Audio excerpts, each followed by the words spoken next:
So today's topic is all about most frequently repeated MCQs, most frequently repeated Prometric MCQs. So those who are preparing for Prometric exam, kindly must watch this video and try to solve these MCQs.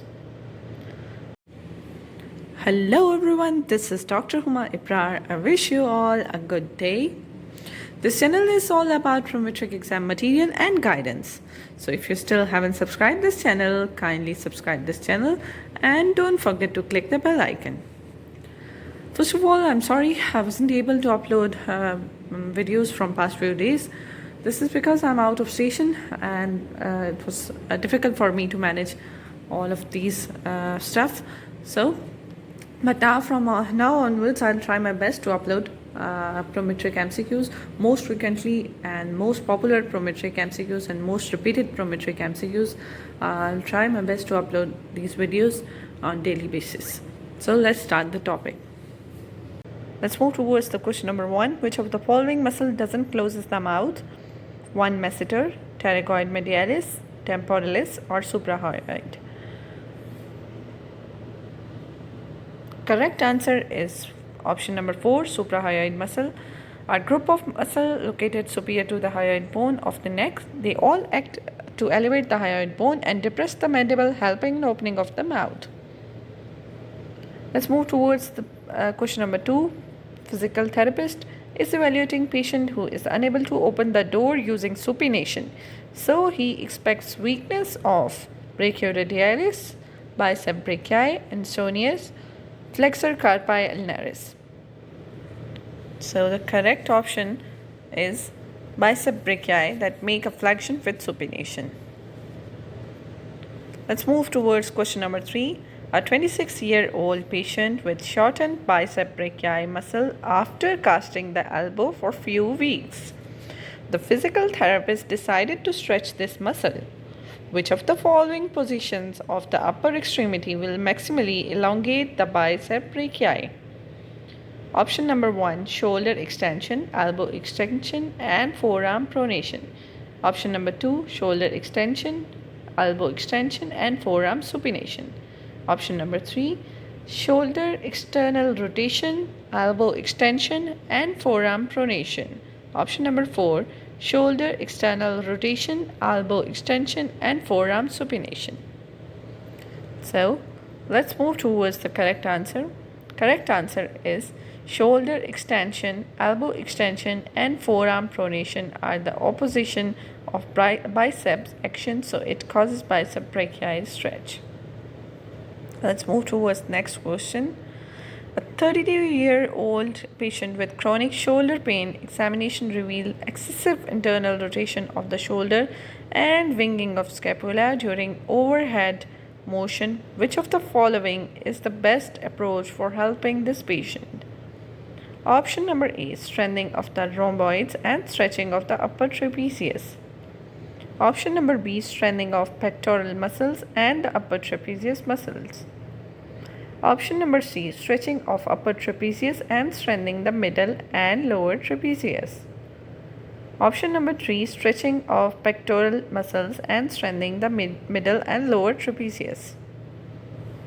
So let's move towards the correct answer. The correct answer is D, stretching of pectoral muscle and strengthening the middle and lower trapezius. Which of the following muscle is an abductor of shoulder joint and responsible for the first 30 degrees of shoulder abduction? Option number 1, teres minor. Option number 2, teres major. Option number 3, subscapularis. Option number 4, supraspinatus. Let's move towards the correct option. Correct option is supraspinatus muscle. Supraspinatus muscle functions to initiate abduction and depresses the humeral head against the upward pull of the deltoid.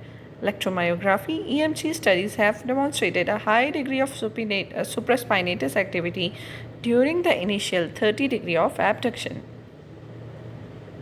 Let's move towards the next question. A 21-year-old athlete came to physical therapy clinic with left knee pain. After the examination, left patellar tendinitis was found. Which of the following is most likely activity predisposing to patellar tendinitis? Option A, jumping. Option B, walking. Option C, running. Option D, stair climbing. Let's move towards the correct option. Patellar tendinitis, that is also known as jumper's knee, is most common in athletes whose sports involve frequently jumping, such as basketball or volleyball. So the option is jumping. A young woman with chronic obstructive pulmonary disease is referred for pulmonary rehabilitation. She complains of multiple episodes of shortness of breathing and coughing. Which of the following is most appropriate for improving health status?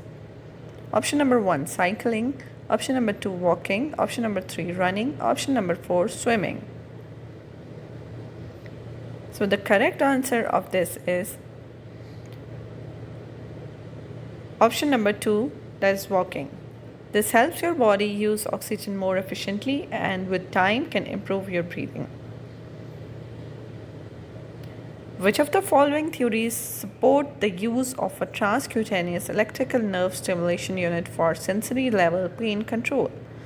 Option number A, gate control theory. Option number B, sensory interaction theory. Option number C, central summation theory. And option number 4 is none of the above. The correct answer for is gate control theory is also known as is also thought to be involved when using TENS machine. The electrical current stimulates nerve fibers that carry signals relating to touch. The signal travels through the spinal cord where they temporarily block the transmission of pain sensation to the brain. So let's move towards the next question. Which of the following precautions during electromagnetic application? Sinusitis, phlebitis, pregnant and pacemaker, and the fourth one is capsular injury. Correct option is obviously fourth one, that is pregnant and pacemaker, as they are contraindicated. Which of the following are considered as low frequency current except Faraday current, dynamic, interferential, or galvanic? So the correct option for this is interferential, because interferential current uses two frequencies to deliver stimulation. So this is all for today. Thank you for watching this video.